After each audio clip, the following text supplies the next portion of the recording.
right, so for this one, we're just gonna think about strengthening those back muscles here, the middle trap and lower trap specifically, but we're also gonna add in some of those functional internal and external rotation elements. So there's a lot of things you can do to kind of mix and match these. So I guess I'll start with the important muscles, which are the middle trapezius, which is basically pulling the shoulder blade back, which is gonna help open up across the chest, primarily working against pec major here.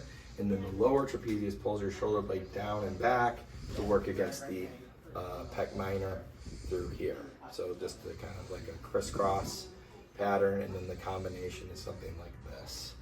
So for that, and you wanna make sure your band isn't too heavy for these.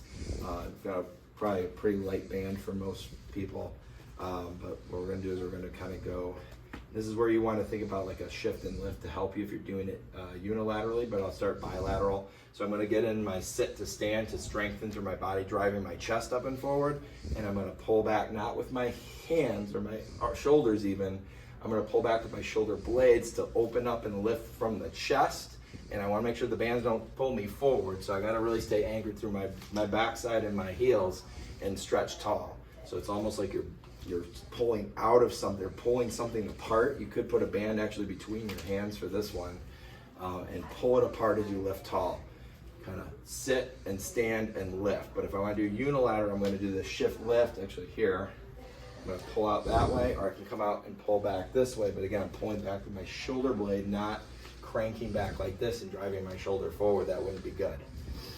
Likewise for the lower trap, we're going to go up, or we could do both here, but anchoring. This is where you're really going to feel it in your core as well as back there, because if that's pulling me forward, I got to really anchor and ground myself and pull in my abdominal area here to stretch tall and stabilize. So it's a really good core exercise as well as scapular, which is a good combination because those are usually the weaker parts of the body. And then functionally, we're going to work on, we can do like a W, which is more like rotator cuff, but again, shoulder blade, scapular muscles here. Think about reaching behind your head, and then you can flip it and like reach behind your back. But see how I'm shifting, lifting to reinforce. I'm able to use my leg and my core better when I shift over this way and move my body to the movement. Come back and forth, or both together like that. And that's pretty much it.